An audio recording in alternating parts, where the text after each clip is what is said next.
Everybody can say hi to Bruce. Hey, Bruce. We talked on the phone, I don't know, about a month ago about something. Yeah, it was funny. Hey, this is Steve Hindalong from the choir. I'm here with my friends. Dan Michaels. Hey, Derry. And you are listening to the True Tunes Podcast. Come on in.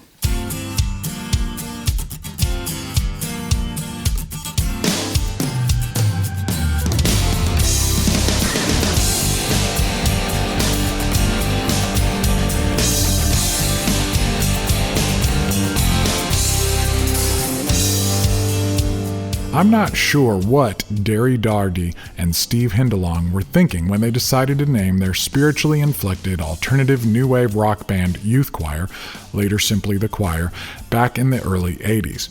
It was a good band name to be sure, good enough in fact to have been used by a regionally famous Ohio garage rock band back in the 60s.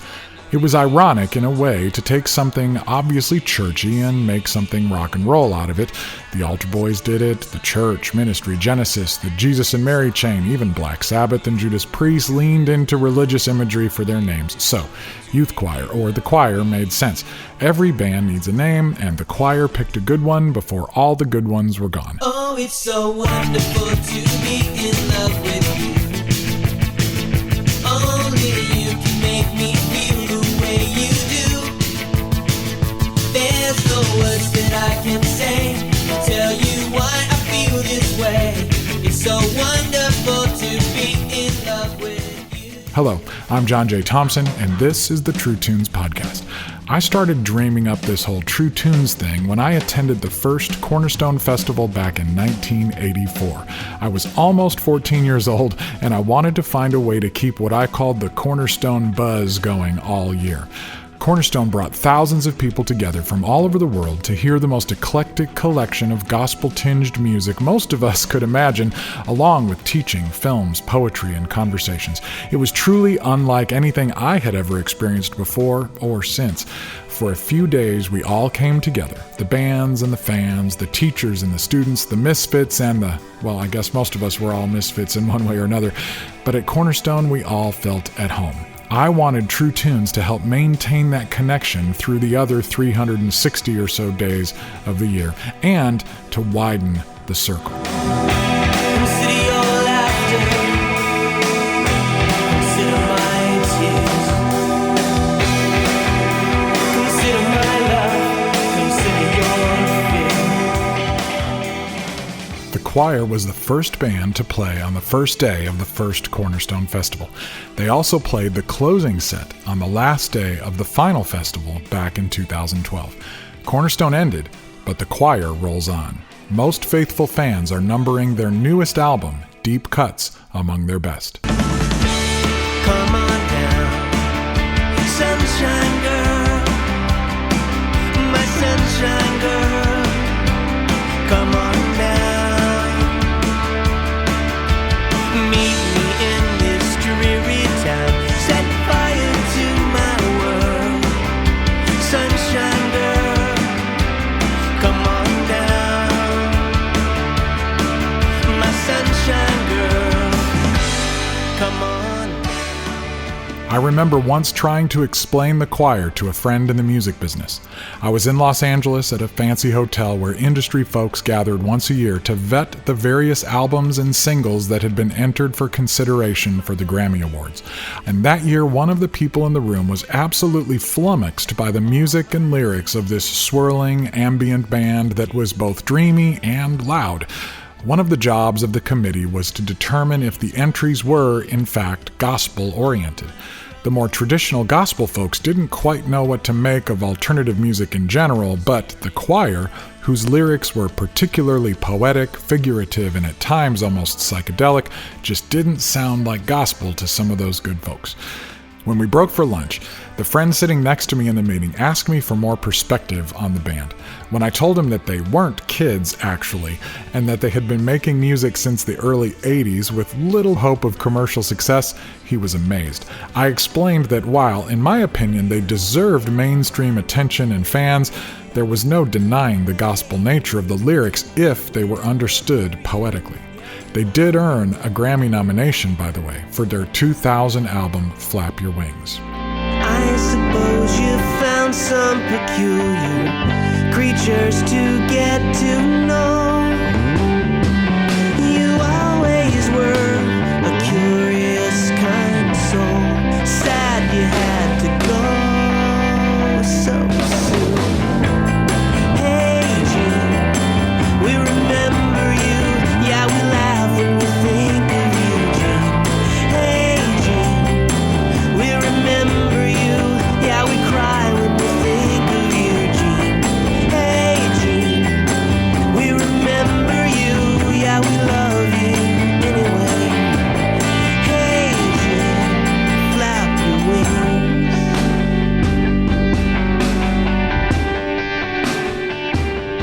Flap your wings. Of course, any longtime members of the True Tunes Corner of the World know all about the choir. You're ready for me to shut up and roll the tape already.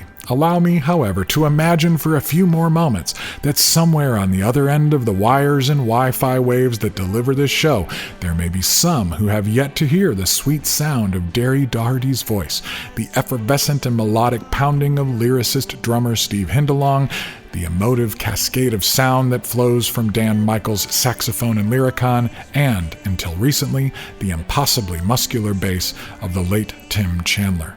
Yes, we have Doherty, Hindalong, and Michaels with us today. I actually joined them in their own private studio to talk through deep cuts and to explore their origin story a bit. We've got lots of history with this band, but I'm sure hoping we can turn some newcomers on to this unlikely musical story of friendship and family.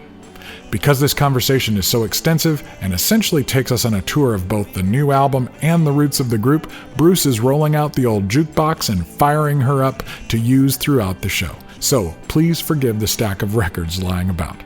We'll get to all of that, the ups and downs of one of our favorite bands, and a guided tour through their new album after we take care of a little housekeeping. Welcome back to the True Tunes podcast. As you have heard me explain, I served as the musical supervisor and as a special historical consultant on the film Electric Jesus. I was honored to approach the choir about the use of a song from their 1986 album Diamonds in Rain. We asked if they would be interested in recording a brand new master for us. So, when you see the movie, you'll hear a brand new version of this 35-year-old tune, sounding very much in the spirit of the original, but all beefed up for today. I'm here with Steve Hindalong, Derry Doherty. Doherty. I'm here with Steve Hindalong, Derry Doherty, and Dan Michaels of the choir, who went in and re-recorded Render Love specifically for the Electric Jesus soundtrack. So we're talking about Needle Drops, and this one is actually a needle drop. It's a classic song, but a new recording of a classic song. Steve, first of all, you got a chance to see the movie. Like, you were around in 1986 watching, bands. What did you think of the movie in general? What were your impressions? It just gave me a weird feeling of, I don't know, I had mixed feelings. Sometimes it was too close for comfort, honestly. It was fun. I'm glad our song was real early in the movie because I would have waited the whole time, not watched the movie, just waiting for our song, but it was really early. I was a little bit bothered that there was so many 77 songs and they were louder in the mix than ours, But other than that, it was interesting. I liked how real the movie was. It was trying to be quite honest. But yeah, it was because we were never part of the metal thing. Right. So that was sort of a metal thing, and it was different than our experience. The needle drop stuff in the background is kind of serving almost like a reminder or a subtle kind of compass that says there was actually some cool, this other stuff going on. Like, what I totally thought, John? Because I know you were involved. You were musical director or whatever, right? I was music supervisor. Yeah, so I thought to myself, because the band was more into metal. Yeah. He had all this alternative stuff, and I thought, John Thompson placed all those songs. Those are his songs. I totally thought. To be fair, Chris, the guy who wrote the movie and directed the movie, the truth was most of us who were kids back then, we kind of liked everything. Right. There wasn't those hard lines. tended to be more the alternative kid, but I still liked metal if it was really out there.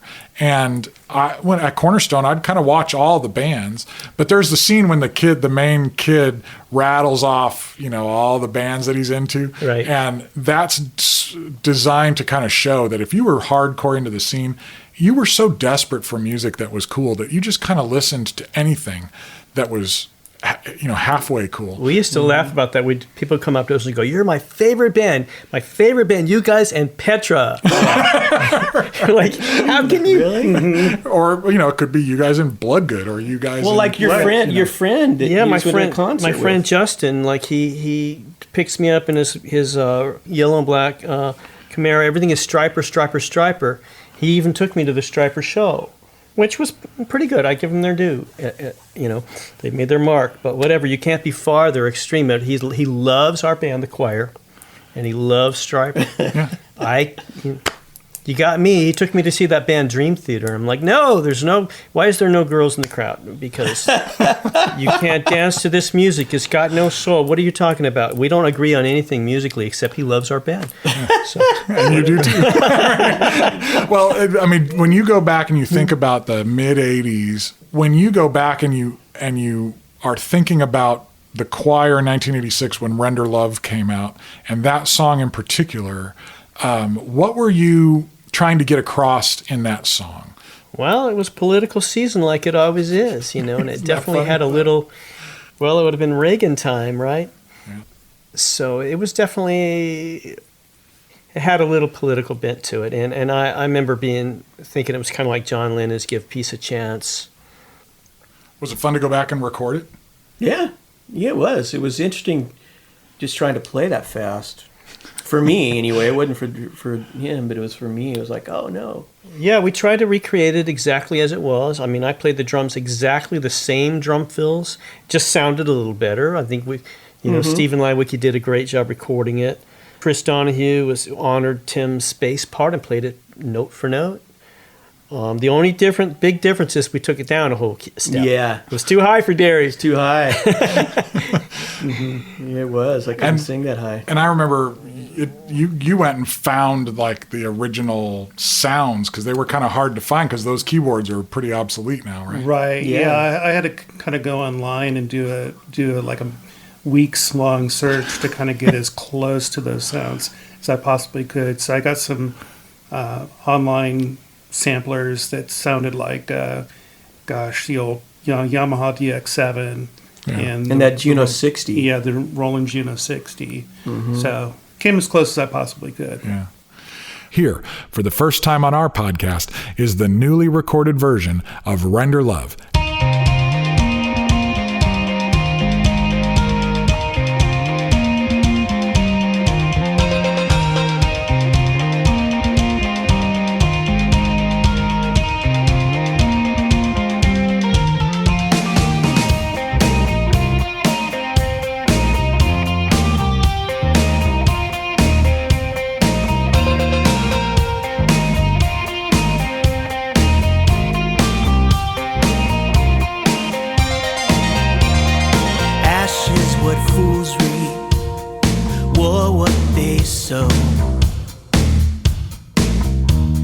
What does a man gain who loses his soul?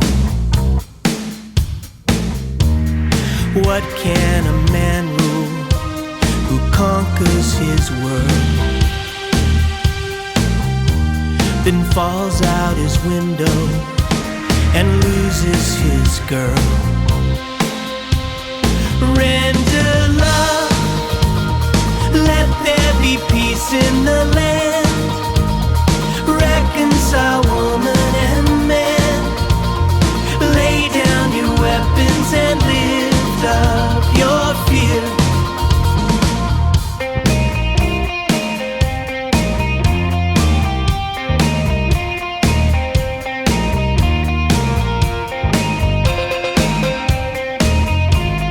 Stranger meet brother, pass the peace pipe. See in the man's eyes, no stereotype. love waits at our door, the Spirit divine. Sow it in your heart, reap it in mine. Render love, let there be peace in the land. Reconcile woman and man. Lay down your weapons and lift up your fear. Render love, hold out your hand, be the one. Reconcile father and son. Love is the reason you're here.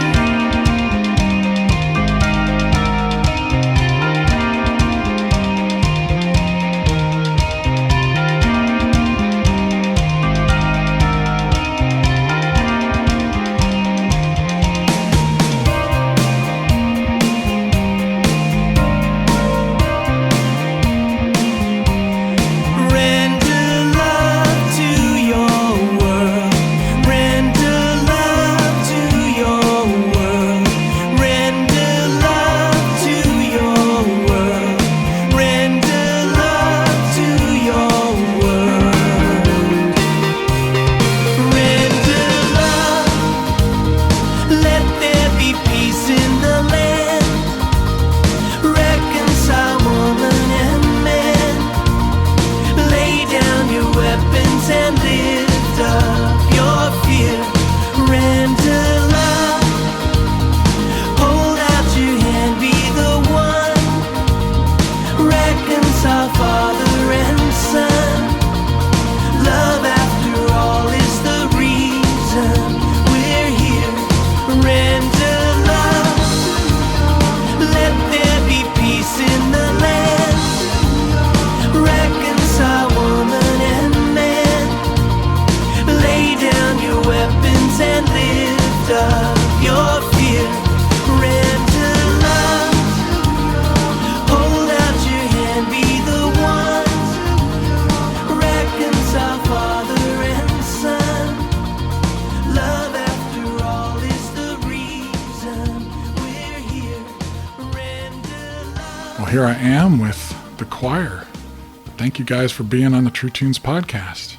Thanks for having us. Yeah. I got here a copy of the old True Tunes magazine. You guys were cover boys, all three of you, actually. Oh, that's right. On the cover I of have True a couple Tunes. of those in my crawl space.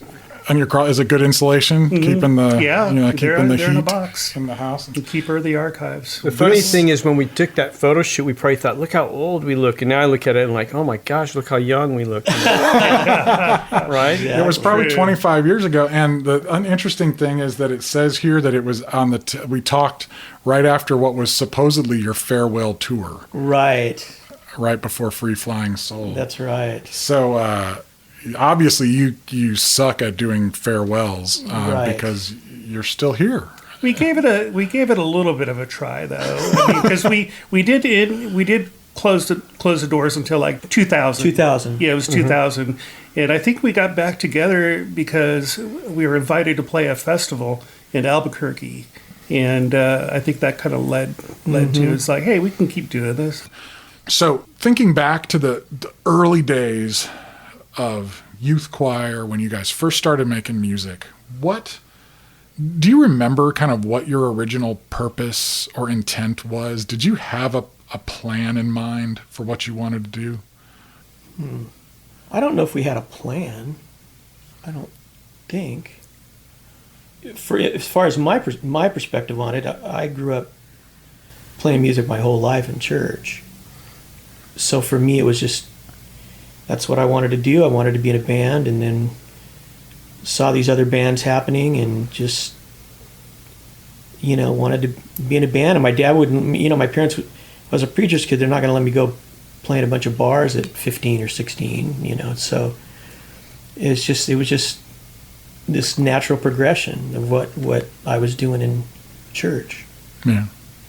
Did you have a sense? Not or really. I purpose? mean, in the beginning, it was kind of Derry's thing. Tim Chandler, our bass player, we went to college together, and he introduced me to Derry. And we were just kind of backing up Derry at first, and he had this connection with Maranatha Music, and Derry was an engineer, a live sound engineer, and also a studio engineer, and had relations with people like Daniel Amos and so forth. So we just kind of got involved. I was just kind of a drummer for Derry at first. And yeah, like Derry, I came out of a church scene, and it was very natural to play those kind of venues and become part of that scene. We became part of that scene of bands like Undercover and Altar Boys and the Lifters and Krumbacher and sort of that early 80s new wave sort of thing that was going on. We became part of it. It was very natural for us. But pretty quickly, we realized we didn't fit that. We didn't want to write those kind of songs. We didn't want to write just ministry songs. We didn't want to be a Christian band. And we figured that out. We started out as that, but I think we figured out pretty quickly within the second or third album that we just didn't. We wanted to write songs about what we wanted, whatever, and we weren't fans of Christian music per se. A few groups maybe, but. And when you say that, just to kind of frame it for people that might not even know really what you mean, you were Christians and you were in a band, but you're saying you didn't want to be in a Christian band. What was the culture like, and how was that evolving into something that you were saying, wait a second, this isn't quite what we were signing up for? What kind of baggage was happening that was changing the definition of what it meant to be in a Christian band proper? Well, the expectation was tremendous that you would give an altar call, and that, what are you? You're either one of two things. You're either evangelism or you're edification. You're like either edifying the body or you're getting people saved. What are these two functions? And there was no we're just playing songs that we like, that are about whatever's going on. So the and music we didn't was listen to that. designed Derry to- especially listened to so much music, introduced me particularly to all these music because he was like a collector, always buying the latest Sting. And it was just bands, it wasn't any Christian music thing. And so we realized fairly soon that Derry wasn't really a guy, even though his dad's a preacher, he's not a preacher. Mm-mm. And wasn't really good at it, having that expectation of giving an altar call or something. He didn't want to do it and wasn't good at it, and we didn't. And the songs eventually there were very few what you would call Christian songs very early on, but it shifted, And then I became I always wanted to write lyrics, and I started doing that, and more. They were just about what was happening in our lives. And some of it might have had to do with faith, and a lot of it didn't have to do with it.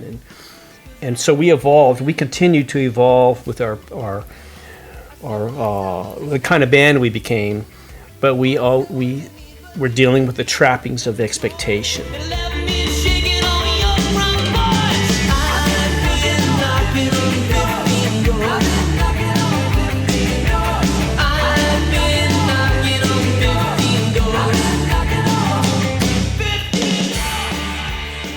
Your lyrics always reflected that way of seeing things spiritually, and you as a lyricist, you were finding new and poetic ways of examining things from this spiritual perspective. You still kind of stayed in the Christian subculture, but you kind of found a tribe of people that were also similarly not interested in music that was kind of really just being used as propaganda, for lack of a better term. Like what it sounds like is the music was really secondary for a lot of those people. It was really the message and what the music could accomplish in terms of the church's agenda that was their priority. For you, the music and the poetry was really the point. And it seems like you found an audience that was interested in that too. Is that fair to say? Yeah, I would think so. And even in the early stages, we played clubs pretty much from the very beginning.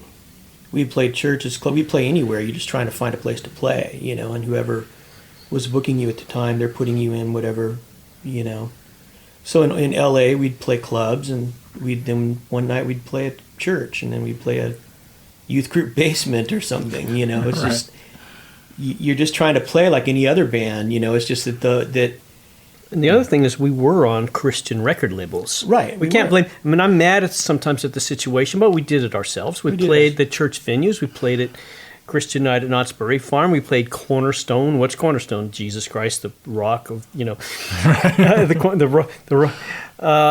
we were doing that, and we were on Word Records, and they're like trying to get us on the radio. And it's really weird to try to create music that when you can't even stand the music yourself. I couldn't stand to listen to Christian radio, but yet I'm under pressure to write a lyric that can be played on that station for the first several records. And it was probably our 6th record, Circle Slide, which is the last one we did on Word, where we finally just, look, this is going to be our last record. I thought for sure that was our last record. Let's just make the record we want to hear. And we know they can't sell it, and we're not going to worry about radio or anything like that. And they never could sell us, we couldn't be sold. But you're right, our music did find an audience somehow. Not a huge audience, but it resonated with some people, and they've stayed with us for decades. So it depends on how you look at it. You could look, sometimes I think we're absolute complete failure. How could you be a band for 35 years and have so little success? Why would you keep doing it, But on the other hand, it's like, wow, look at these people that have carried our songs in their hearts for decades and are still loyal and with us. So it just depends how you look at it. Listen closely, I will sing for you a sentimental song, and you will know just how I feel. Listen closely, I will sing for you a sentimental song, and you will know my love is real. When you think about it, how many of the bands that were cranking out really effective church ministry music right down that lane in 1984, 85, 86 are still connecting with those crowds today? None. I don't think any of them are around, right? Not really. I mean, no. you got some of the more adult contemporary ones around, like Amy Grant and Michael W. Smith. But as far as But they're not even doing that kind of music Yeah, anymore. right. They've grown and evolved. And, right. yeah, Yeah. I think we're the last band standing. So I would say that that's going to make part of what this story is really interesting, is that by finding your own path, digging into different dirt, you found a tribe of people that were also digging in the same direction. So now looking back over 35 years, the fact that you're still making, not only just making music, but making really good music, I don't know. I think I'd feel pretty good about that if I were you. I hope you can.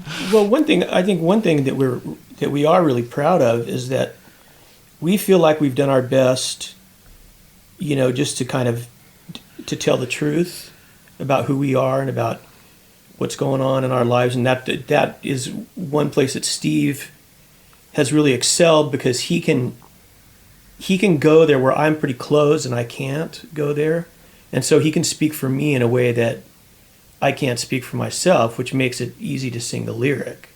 But I think that one thing that we're proud of is that we've been consistent over the years. Yeah. I think that with our records, I don't look at any of them and just cringe and go, gosh, I never want to hear that again. I think we've been pretty consistent. I think we've grown. I think, and I'm really proud of that. Yeah. Yeah, I'm pretty proud of our body of work too, and I'm not really ashamed of much. I think that when you make the music that you want to hear, make the record that you want to hear.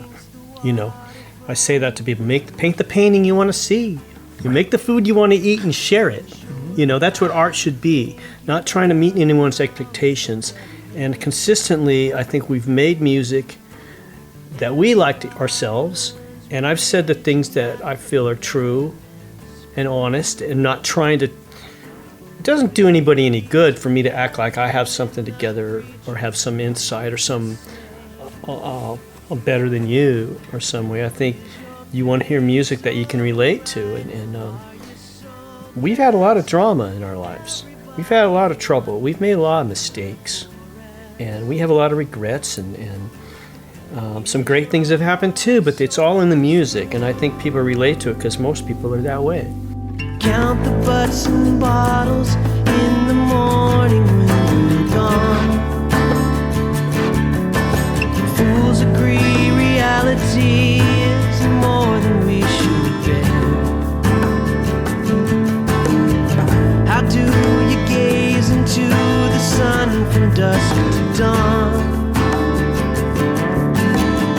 We love the truth enough to die, but we won't swear.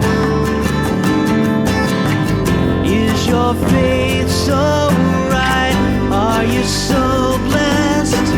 Everybody wonders in the forest. Is your heart so true? Are you so good? Everybody wonders in the woods. Dan, when did you get involved with these guys, and what do you remember about the earliest times that you started adding what you do into the mix? I think I came in right after when we were known as Youth Choir, when the Voices and Shadows record just came out. I think you guys were like maybe mixing it, or it had just been done when Derry kind of put out the word that he was looking for a sax player to add to the band. So just shortly after that record, so I've been playing with them since the Shades of Grey EP on at that point. And to me, I thought it was amazing to find this band because, you know, I liked moody music. I liked, you know, melancholy music. You know, at the time, groups like Psychedelic Furs, you know, or, you know, the Smiths, you know, groups like that and stuff. And, you know, as a saxophone player, you don't really find an opportunity to be in those kind of bands, usually in a top 40 band or a funk band or something like that. So I felt really, really lucky that I got to play in a band that I would want to listen to their music. When I first got in, I mean, I didn't have any big agenda either. Like, I grew up under a single mother and, you know, no opportunity for college or anything. So I was like, I guess I'm going to be a saxophone player in a band. That's an interesting jump there. A strange algebra equation. Yeah. So it's just like, well, I didn't get educated, go into management or, you know, open a business or anything like that. So I was naive enough to think that I was going to be able to make a living playing saxophone in an alternative rock band. Right. And, So clearly management and business was probably something you're going to have to learn later. Right.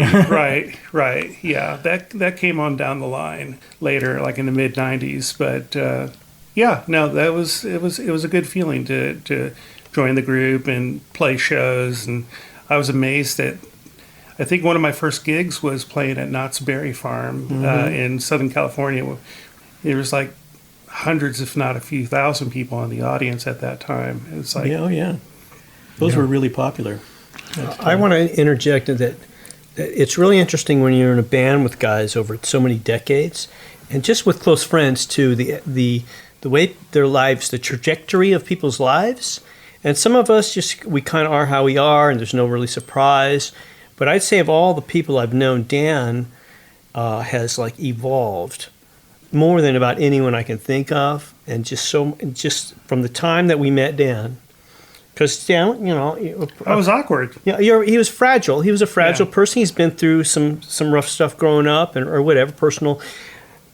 Not the most confident guy, or whatever. But just to see Dan evolve over the years and become a man of like just so respected in this town, so admired, so accomplished, and it's been a great thing to see to see Dan's growth and evolution. Yeah, for sure. Yeah.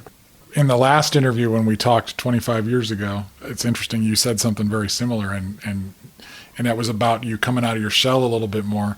But you also told the story about how you had put a sign about playing sax, and you were about to go play for the Maranatha Orchestra, and some friend of yours was like, "Nope," and took that and gave it to Jerry. It was like, "You belong over here." Yeah, we got it. Bobby Salcedo, a friend of ours, got his name off the bulletin board at Maranatha Music. It was like a band. People would put up they'd put up cards and things. Hey, looking for a band. I play sax.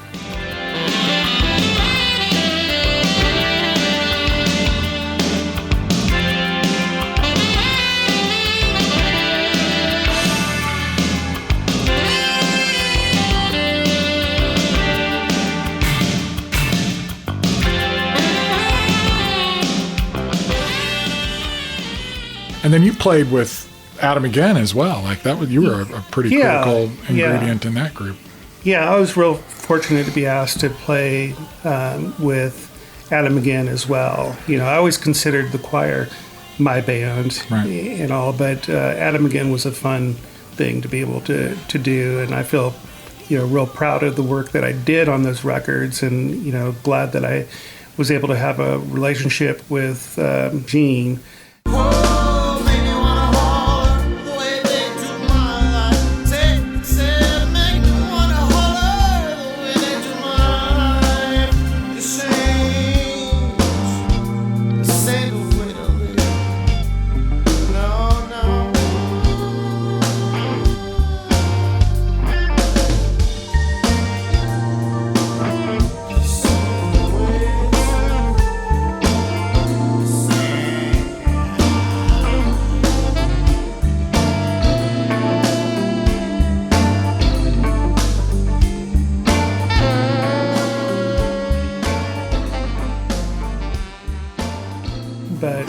No, the choir's always been the band.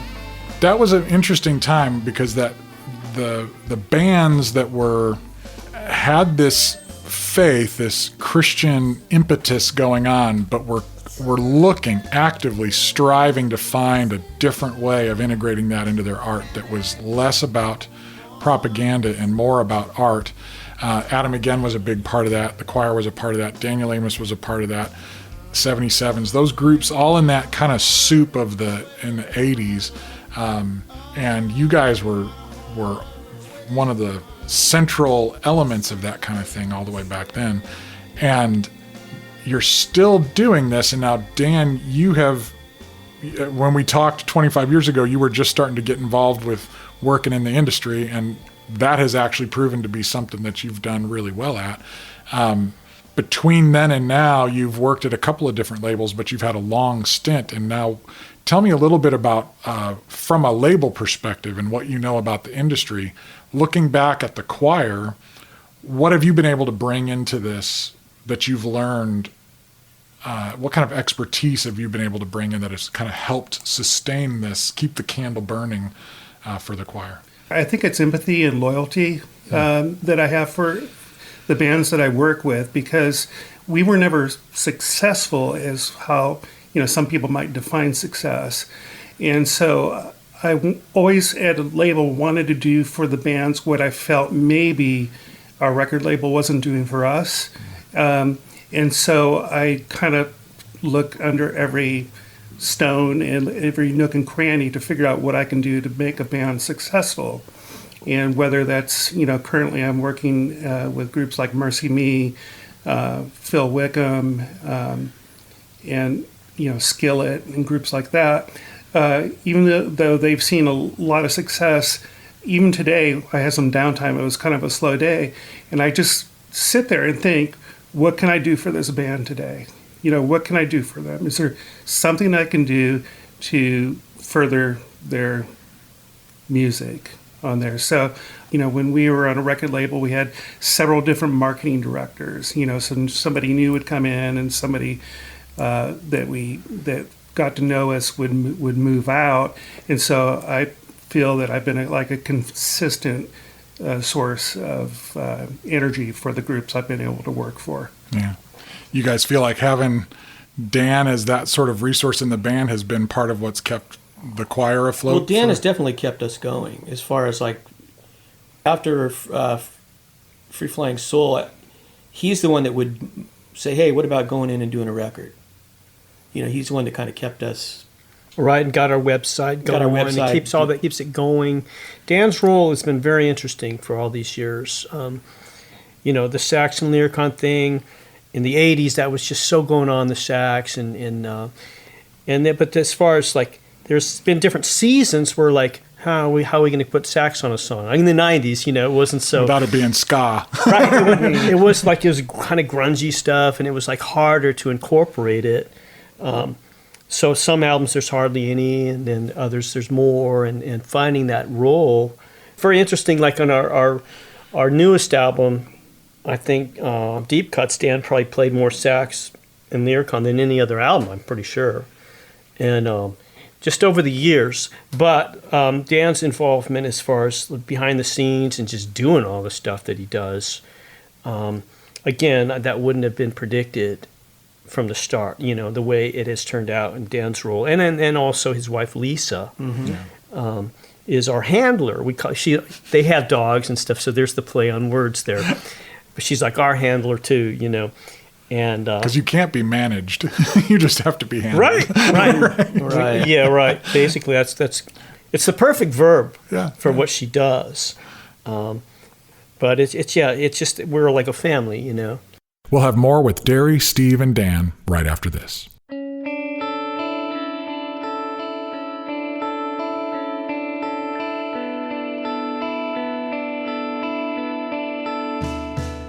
You need to be on our email list because it is the best way to make sure you hear about new episodes of this show and new articles posted on the site first.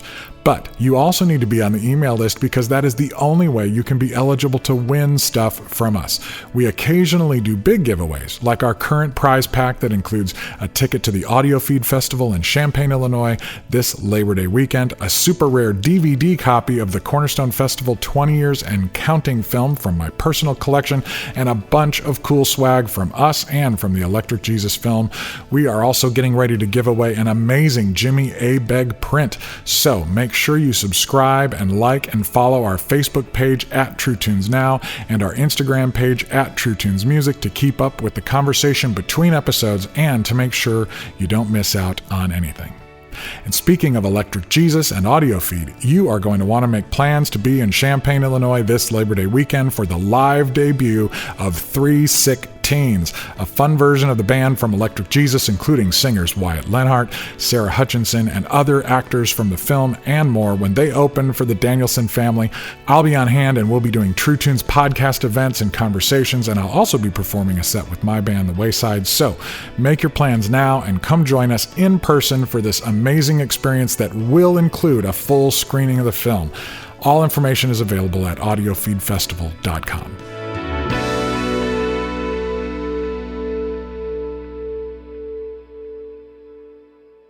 All right, back to the conversation in the studio with the choir. We are kindred spirits, everyone, dancing under one glorious sun. Children laughing, children crying, their souls undying.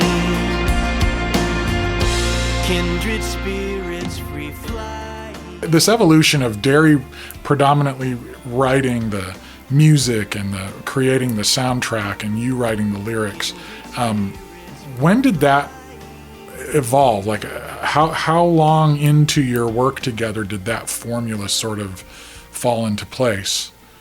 You said that you didn't start that way. You started off kind of backing up Derry, but then you wanted to become a lyricist. So was it around Chase the Kangaroo or something that role was really kind of crystallizing with? It was right after. It was right after Voices and Shadows, from what I remember. Yeah, right away. Shades of Grey. You wrote all the lyrics on that. Yeah, was Shades of Grey before Diamonds and Rain? I forget. The EP. It was, yeah. Yeah, the EP. Yeah,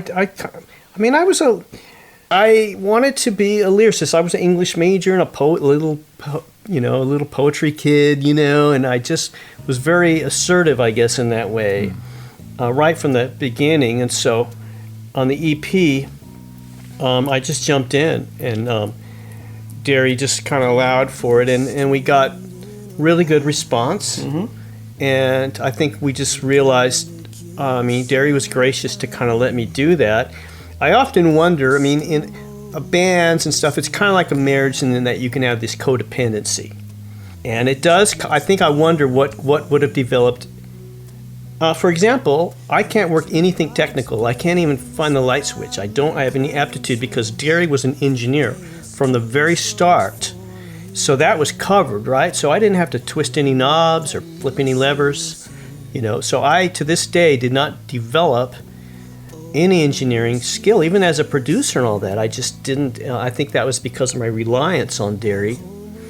And I think in the same way with lyrics, Derry probably, if it wasn't for me, would have evolved in that way, because like he wrote this song called Mercy Lives Here, which is one of the best lyrics in our entire catalog, absolutely stunning. A girl in the corner is crying. The silver-haired lady's alone, and the queen of the boulevard's trying to hustle somebody home. A smoking man shakes while the broken girl aches, and the clown starts to sing his song. He sings, mercy lives here. Oh, mercy lives here. At home with the saints and the sinners, mercy lives here. And it just made me think, well, what if Derry would have, have done that, So I think there is some of that with all of us in bands and in relationships. But yeah, I just sort of took it over early on, and I loved to do that. That's kind of my gift. So how does it actually function? Do you come up with tracks from whole cloth and send them to Steve, and Steve writes them? Do you sit together? No, And it's usually what mostly happens is it's usually some chord. I'll strum some chord progression or something like that, and then Steve will hear it and go, "Oh, I like that. Well, I can do something with that," or "I got an idea for that." Like a lot of times I'll be screwing around with something, and Steve will be over here, and then he'll go, I think I got a lyric for that. I think I got a lyric I could put together for that or something. So it's more collaborative in real time. Yeah. And then now on the last few records too, Steve has just come in with a thing, and I might change a little something on it or whatever, but he'll come in with a chord progression and stuff, and what do you think about this lyric with this thing? And so it's it's kind of changed, but there's a lot of similarities. Mm-hmm. Honestly, English was not my greatest subject. In fact, when I was a senior, I almost didn't graduate because my English teacher said I was possessed by the devil. So she gave me an incomplete. I guess the devil possession gets you an incomplete.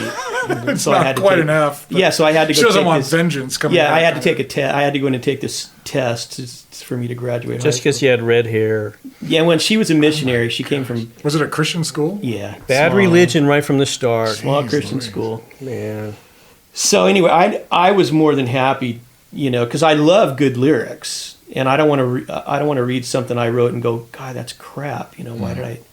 Why did that go on the record? And he'll sit and belabor a lyric for days, hours and days, and I could do that with guitars for hours and days. Right. So, At what point does Dan's involvement get added into that, and the decision making about, is this a sax thing? Is it a Lyricon thing? Is it a keyboard thing? Like when does that? Usually it kind of, early on we're always listening for places for Dan to play. So once we start, that usually comes once we start producing the song. And we'll be thinking, okay, well, we need to leave a spot here because that'll sound cool as a sax, or get lyric. Oh, I can hear the Lyricon going, or whatever. And then we bring Dan in. A lot of it's because he's just his work schedule. He only has a finite amount of time, so then we'll bring him in towards the end. It tends to be sort of the last touch, the last strokes of paint. Mm-hmm. This album was great because we're in the studio. the studio is in Dan's house. So he's sort of more like a captive, you know. He comes home and like, oh, you got to play now, you know, because you're here. You can't. Whereas before it was challenging to get Dan on because we're in the day doing the record and he's at work, he had a day job. Right. So that's been much better in that way. What's it like for you then? Like when you come in and you hear these songs, are you hearing them when they're in demo form and you're kind of in your mind already, the juices are flowing before you get, just kind of walk me through how it is for you creatively? Yeah, you know, it kind of changes with every record, every song. I can remember getting a demo of the song "What You Think I Am" on our Shadow Weaver record, and I just remember being in my little music room and just trying to come up with a line for it, just like practicing really hard. And I'm really proud of that part, you know, that I did on it. But I worked it out in demo form before, you know, coming to the studio and saying, hey, let me try this out. But a lot of times I just kind of come in blind, you know. I've done it from practicing in my room in demo form to just coming in blind. Wow. Man, yeah, that What You Think I Am song, that having that riff, that main hook be the sax driven, that was just It's a great bad to the bone. That was so good. It's like makes you want to own a Camaro just so you could drive down the street and play that so loud outside the window of a Camaro. That's Camaro rock if ever I heard it. I'm nobody's angel, that ain't me. What kind of devil do you think I be? I'm a good Samaritan and a very, very bad man. I'm a whole lot better and a whole lot worse than what you think I am.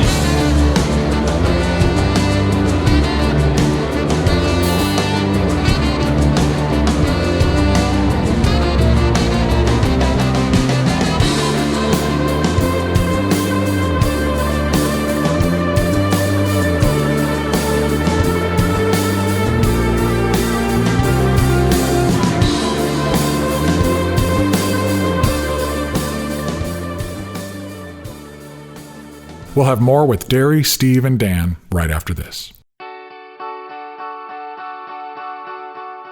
I want to thank our new Patreon supporters for helping us make the show possible. Our patrons get early access to higher quality audio files of each episode that they can then download. We also do some Zoom meetups and more, and we'll soon have some Patreon-only swag available. If you'd like to support this show by joining our Patreon circle, you can find the link on the show notes page or just go to patreon.com/TrueTunes and check it out. Oh, and if you're a patron and you're planning to be at Audio Feed this September, please let me know.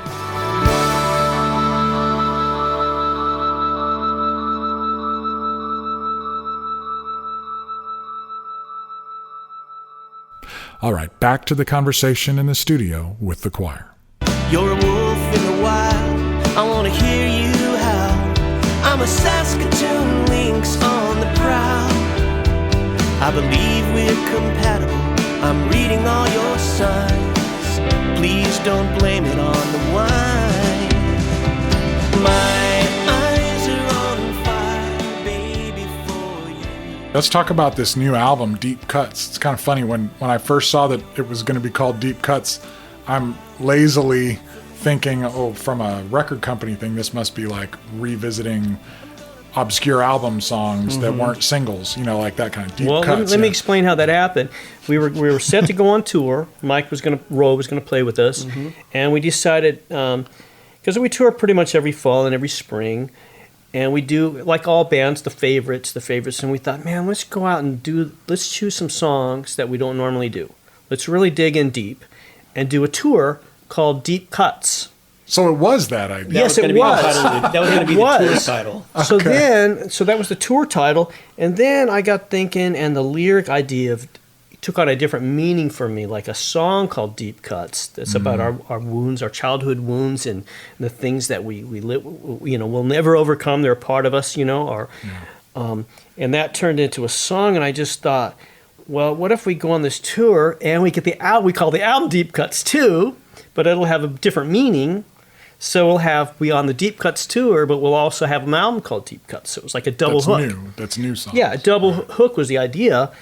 Well, then, you know, the whole COVID thing happened. No touring. We never got to go do that tour. Yeah. But we have an album called Deep Cuts, and it's all new material. But the song Deep Cuts has a different meaning. Yeah.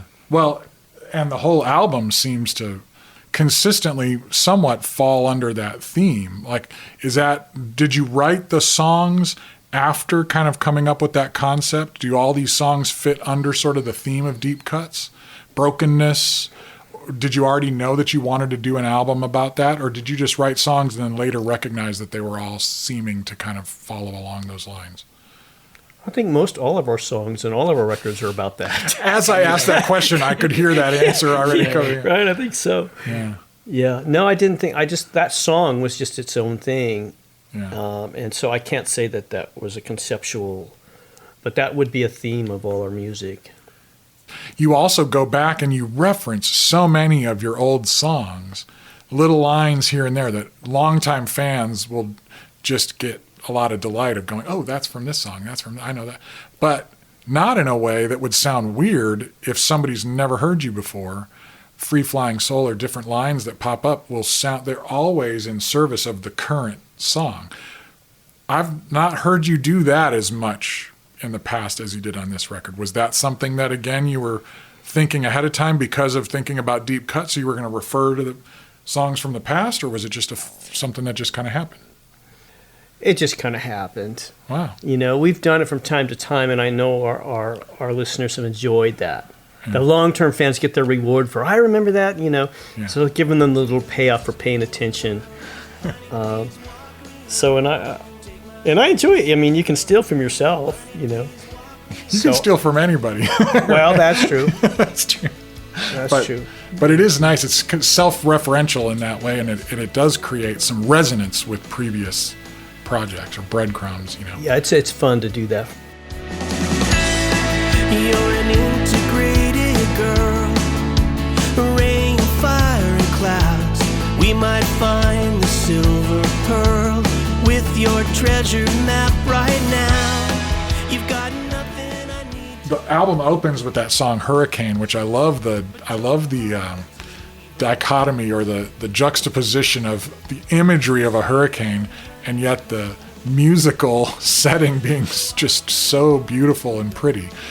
So tell me about kind of how you come up with that, and then you start the album with that song. It's not typically the kind of song I would think of to start an album with. So, I don't know. No, it was written before the whole COVID thing.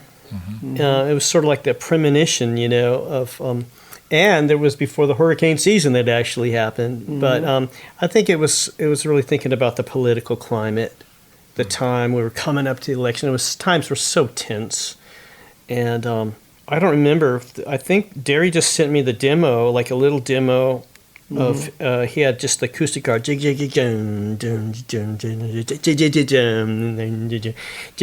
was just the acoustic and some kind of a rhythm pattern he had, and I don't know why things come when they come. The song is really is about interpersonal relationships, and that's what I think about the whole political argument and all that's going on. Facebook wars and all that is so stressful. Really, these are what's going to come of it, but there's not much we can do about it. I mean, these things, we don't have control, but we do have control to some degree of our relationships.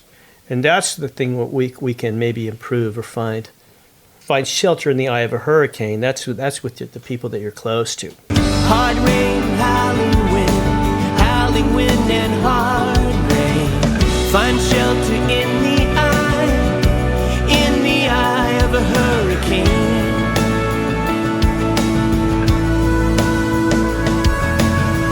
I feel the turbulence, you feel the turbulence. Hard rain, howling wind and hard rain. Find shelter in the eye of a hurricane.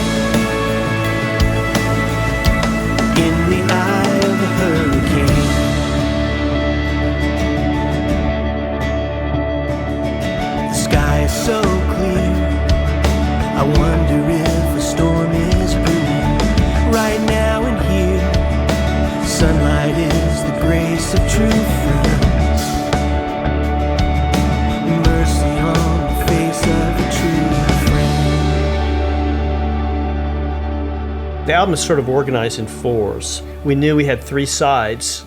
We're thinking about vinyl, right? Right. And we're going to do 4, 4, 4, and 4. So you think about the vinyl flipping. So the first 3 songs are very broad, very talking about the situation. Even the second one, in the woods, I want to walk in the woods with a friend, Right. is about the isolation and kindred spirits. It was all very collective feeling about the times.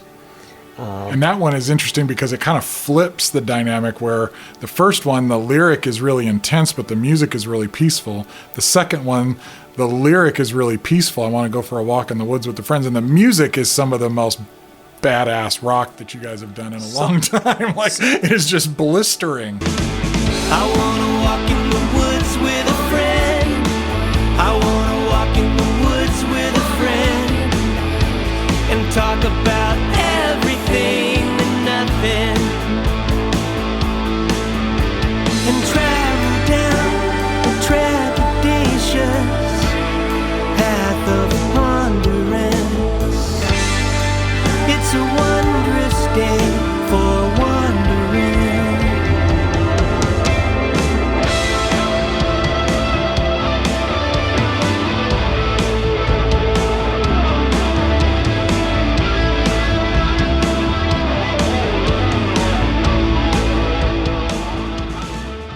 At the end of Feel You Close, you hear the little chatter, the girl. Yeah.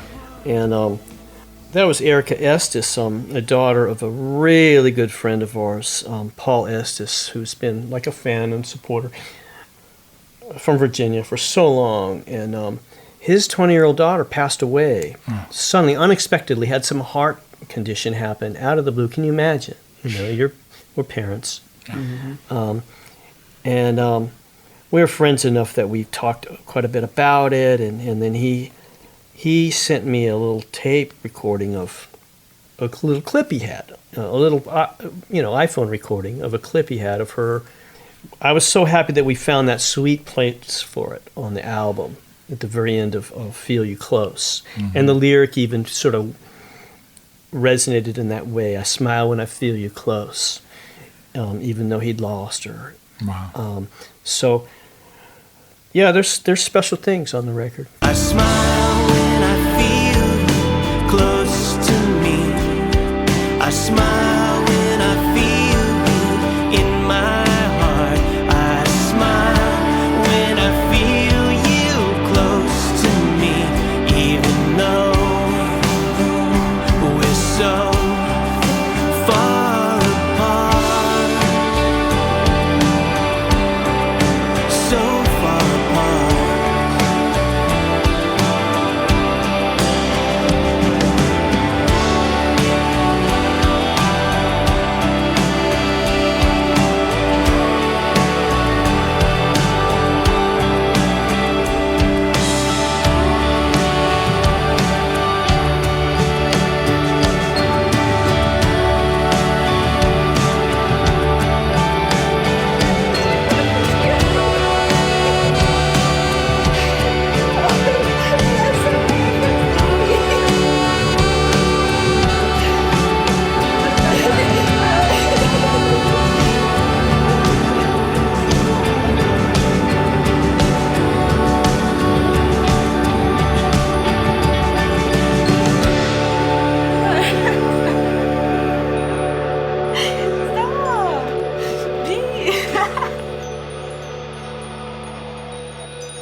In that group of 4, that second group of 4, is the song Aces Over Eights.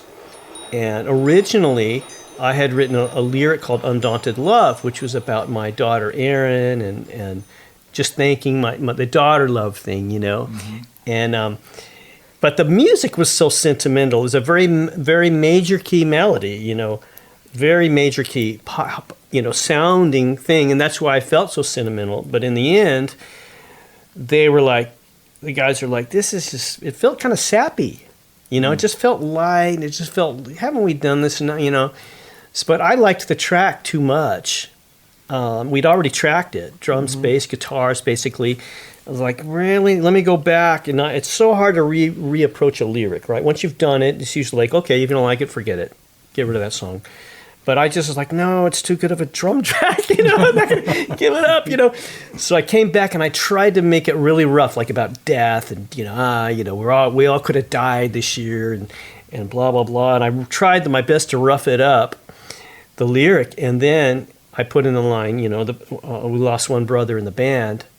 It rhymed. And all of a sudden the song started becoming about Tim and the loss of, It evolved into that. And then the narrative that I put in there, it evolved into a different song.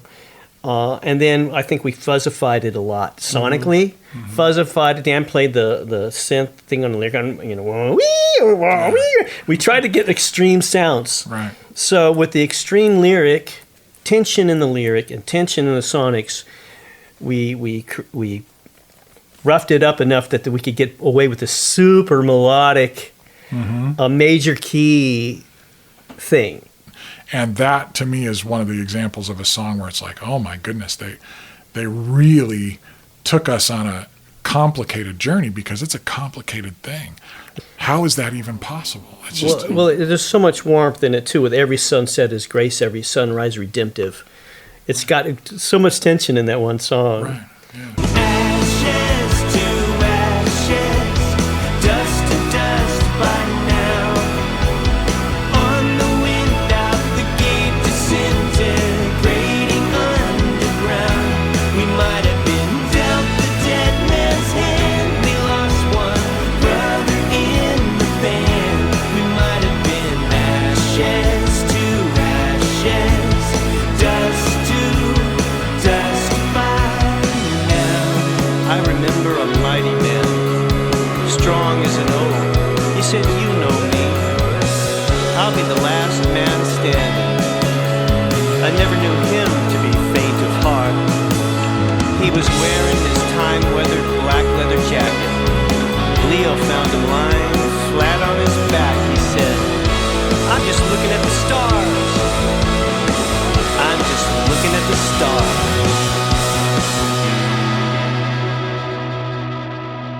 But then the next 4 songs are all about the just personal, wow, I've really effed up bad, It's right? It was like tragedy, like this is, because we've been through a lot. Just the struggle. And so I think there's humor in it. Reckless Ways to me is really funny. I think it's a hilarious song. But just about the struggles that we've had, very honest, very real, very human. The road to ruin is wide, the gate to life is narrow. I'm way done following crooked paths, I'm flying straight as an arrow. I've got some good friends on the loose, coyotes living free. I won't be running wild with the pack, don't worry about me. Oh, I'll still be having fun in moderation. I'm feeling incentivized to drive across the nation, across this beautiful nation.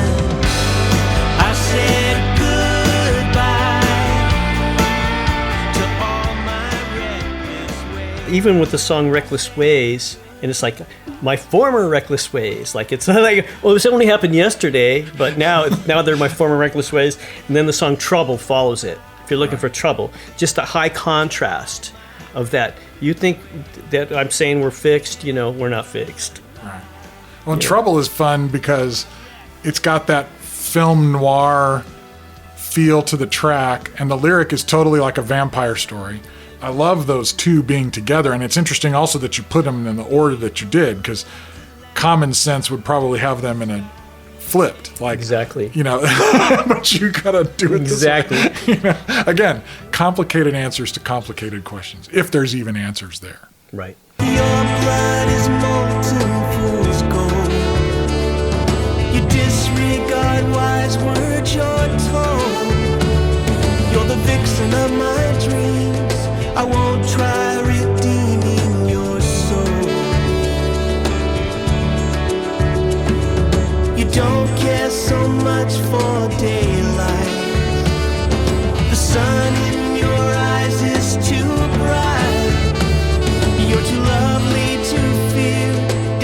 will send you here tonight. If you're looking for trouble, maybe I'm the kind of trouble you're looking for. If you wanna feel the heat, baby, I'm the smoke creeping under your door. If you wanna see the flames rise, look into my eyes. You don't have to search no more. If you're looking for trouble, maybe I'm the kind of trouble you're looking for.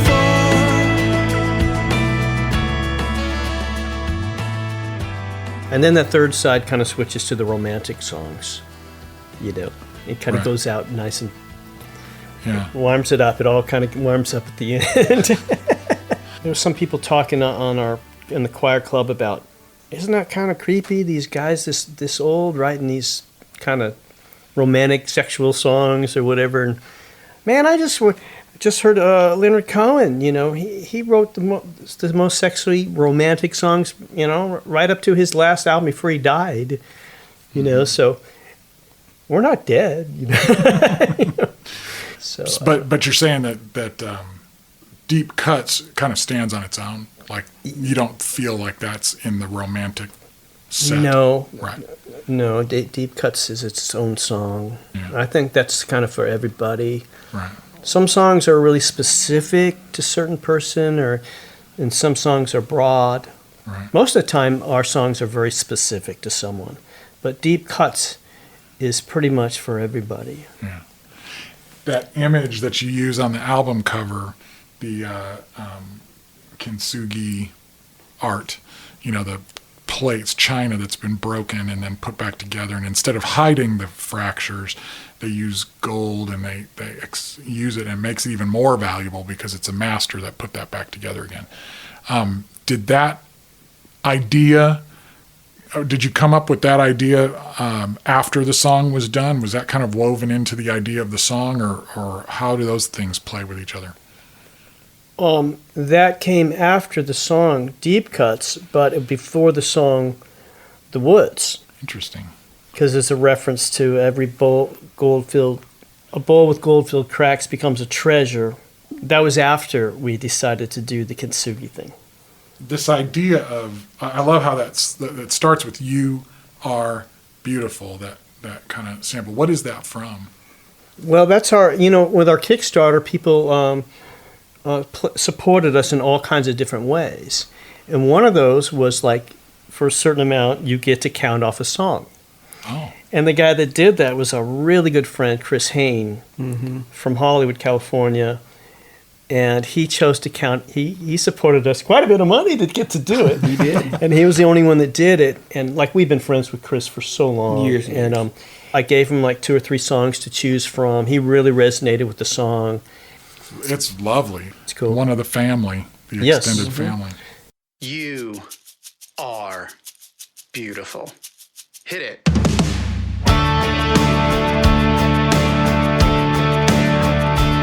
Are you troubled by your own reflection? Searching for a friend to trust? Does it feel like forever won't be time enough to heal your heart from the deepest cuts? Child, you are loved. You have always been loved. May one divine kiss be enough to heal your heart from the deepest cuts. This idea of the scars and accentuating, or at least, not hiding them, but leading with them in a way. Why do you suppose we are so committed to covering up our brokenness? I think it goes with the theme of that we've always had about being merciful to one another. Darius always talks about it from the stage, about we want to extend mercy to other people because we want people to extend mercy to us. And I think that kind of goes along with that theme, when the sun shines bright, illuminating your scars, you're even more wondrous in my eyes, to see, because we want other people to see that in us. I want someone to see my goodness in spite of the mistakes I've made. Why do you suppose Christian music has such a problem with this? Like, there's such a tendency to celebrate the victory and the wholeness, and to put on the kind of masks and stuff, and to really cover those cracks as best we can. What? It is a challenge, okay, as a lyricist, because what is for, especially early on, we sell joy, you know. Christian music is joy for sale, you know. And I don't feel joy. I mean, you know, we had the song called Sad Face, we're right out of the Ecclesiastes. Sorrow is better than laughter because a sad face is good for the heart. Sad face is good for the heart. It's alright, you don't have to smile. A sad face is good for the heart of a child.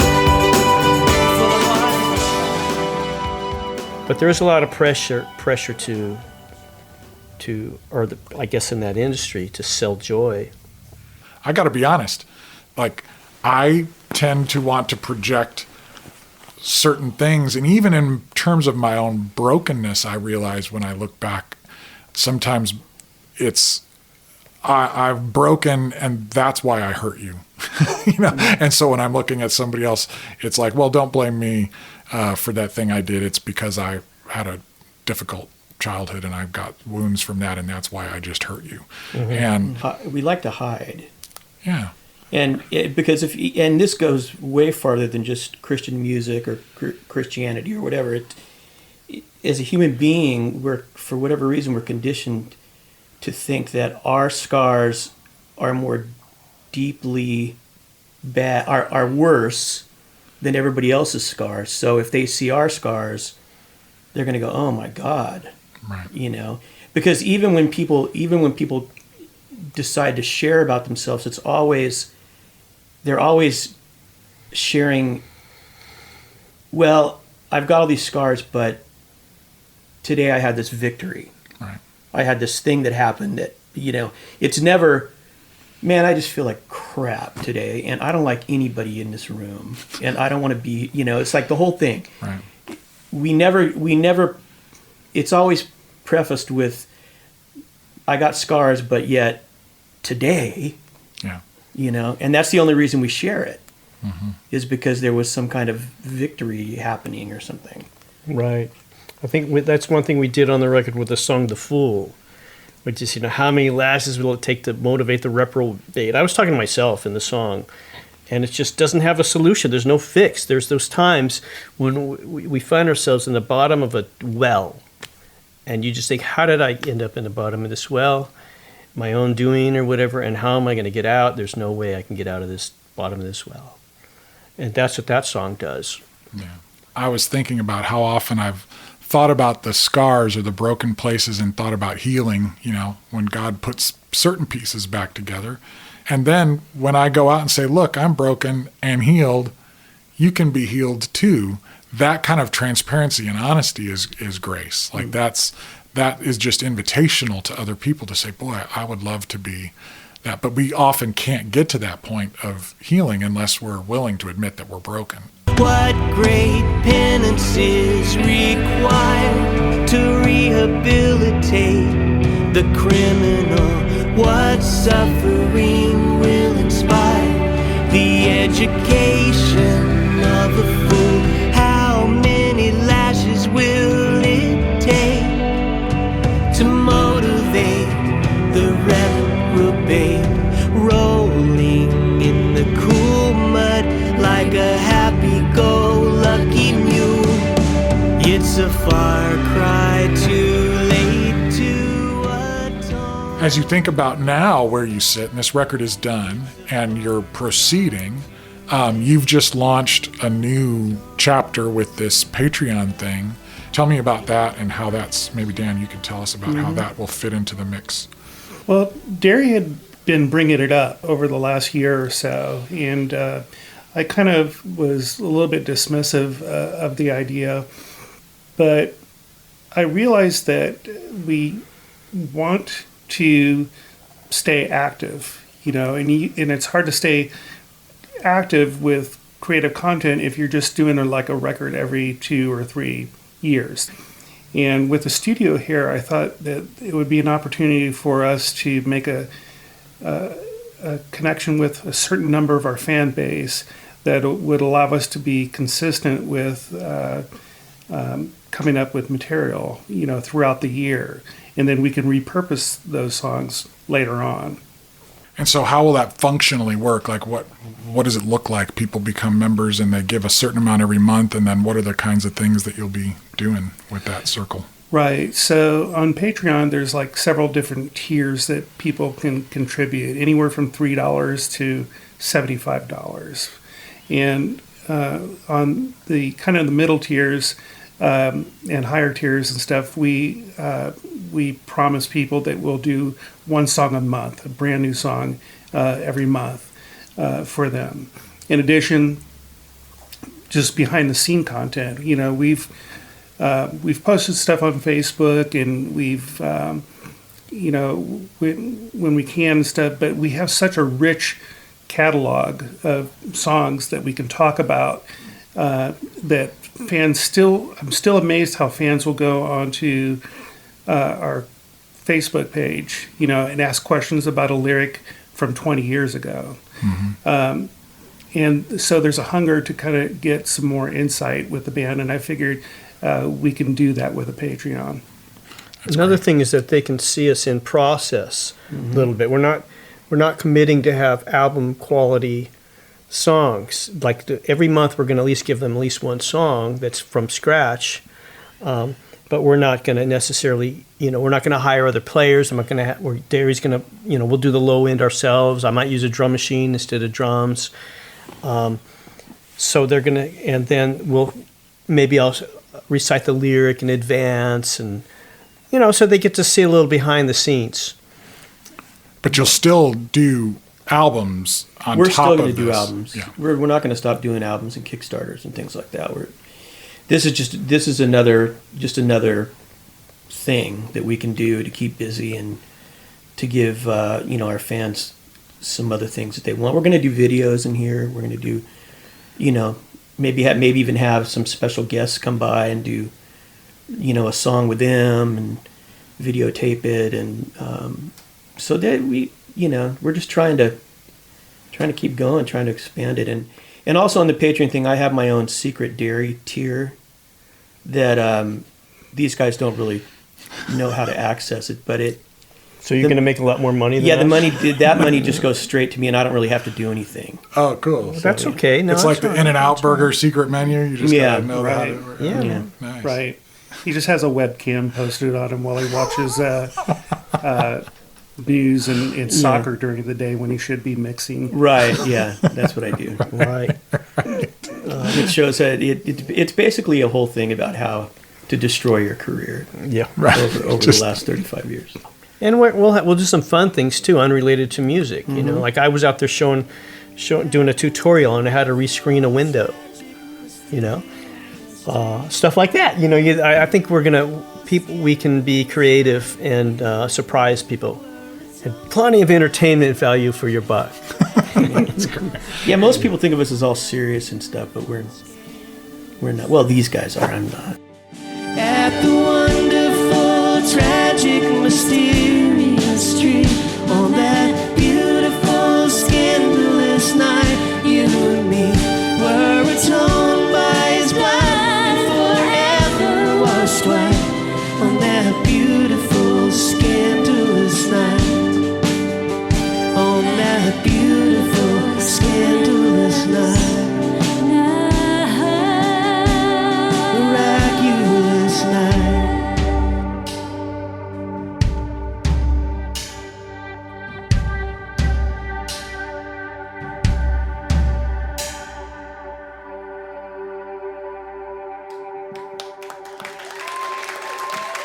Thank you, guys.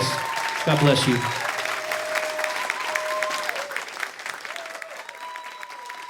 Thank you, guys. As I pull out my soapbox here, I'm drawn back to this idea of the band's name, the idea of the choir, and what that has come to mean. I've often leaned on the old cliche when lamenting the way people of faith become irrelevant to the watching world, or don't even try to engage their neighbors in lieu of the comfort and convenience of a consistent audience at home. We call it preaching to the choir, and in fact, we use that as the title of our 1996 cover story with these guys. But as I think about it, the choir is often as much in need of a good sermon as the rest of us. And who is the choir anyway? What I love about the moniker this band chose, especially in light of the journey they have experienced, is that their name now seems expansive enough to include all of us. We can all be in that choir, singing along if we want to be. Choirs are communal. I loved singing in a choir. It was an amazing thing to feel my voice vibrating in my own chest and throat, but to hear it disappear into a wall of sound. I sang in choirs of one kind or another from a very young age. Not all of them were very good, but a few were exceptional. I know what it's like to stand on risers with dozens of people, looking intently at our director, having worked hard to learn and understand a piece of music so that we could work as a unit to bring a song to life. At the time, as a teen, I didn't yet appreciate the value of what the director was investing in me. Unfortunately, singing in choir was not nearly as exciting as singing in a rock band. It was also much more difficult. Later, though, as I grew up, I came to understand the deep blessing that Mr. Ross Heisey, the choir director at Glenbard East High School, was in my life. I often long for those simpler, though challenging days of musical community. But our pals in the choir keep pushing forward against all odds. They work as a fractured and imperfect unit, telling their own stories and capturing the grit, failure, grace, and glory in the process. Derry sings Steve's lyrics. Steve provides structure for Derry's reverberating guitar, and Dan lays his graceful musical clouds over the top, and we all sing along, often with tears in our eyes. There's no longer any wall between the artist and the fans, the stage and the floor. We're all in it together, even if there are tragically few of us left listening and singing along. There's plenty of room here in the choir room. It's funny, but some of the most reckless, troubled kids I knew were choir kids. I never understood why anyone would describe a goody two-shoes as a choir boy. No, many of the kids I knew in the choir could have used a good sermon or two. And if that sermon was about grace, mercy, and humility, it may have been meant for me. What I love about being a member of this choir is that it reminds me that I was not built to live this life alone. We are meant for community. All of that stuff about stages and floors and celebrities and civilians is an illusion anyway. The only walls that exist are the ones we imagine or the ones we build with our own hands. Enough soloing, enough spectating. Put me in the choir already. Let me enter that wall of sound. Okay, I'm climbing off my soapbox now.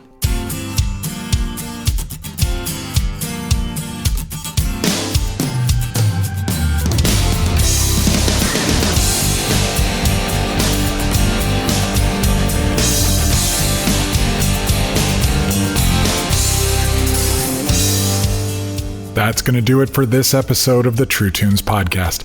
Thank you, Derry, Steve, and Dan, not only for your time today, but for your many years of service.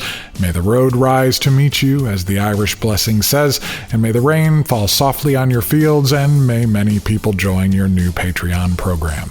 Thank you, of course, to my brother Bruce A. Brown for turning the dials, cutting the metaphorical tape, and making the show sound so good. And to Phil Keggy and Rex Paul for our theme song. You can find a complete list of all the music used on this episode on the show notes page at truetunes.com, by the way, along with links to the choir's official website, some cool photos, and more. Don't forget about joining our email list, following our weekly Spotify playlist, and telling your friends about the show. The contents of the podcast are protected by U.S. copyright law and are the intellectual property of Gyroscope Productions, with the exception of songs or clips that are from previously copywritten materials.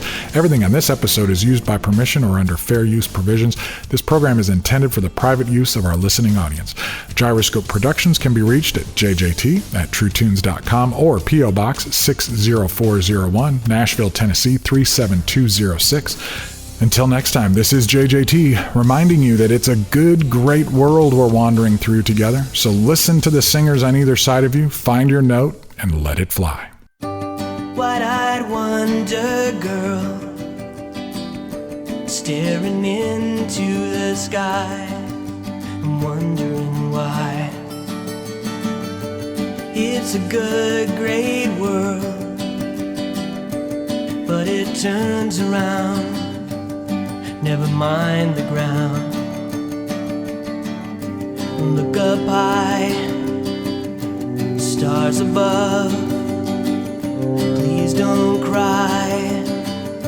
Father's love, hold on tight to his hand.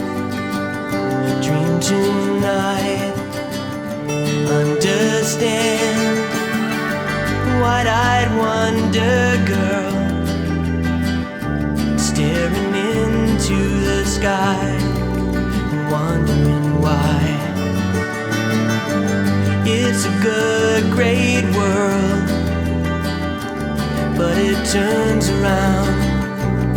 Never mind the ground. Look up high, dancing bear. Please don't cry. Daddy's breath, hold on tight to my hand. Dream tonight, Wonderland. Wide-eyed wonder girl, staring into the sky, wondering why. It's a good, great world, but it turns, you'll see. So hold on tight to me.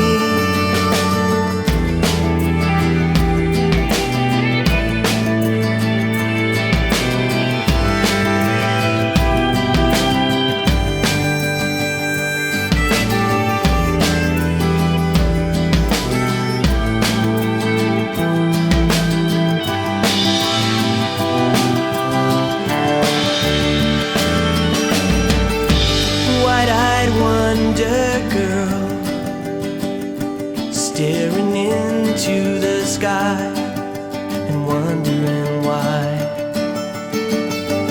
It's a good, great world, but it turns around. Never mind the ground.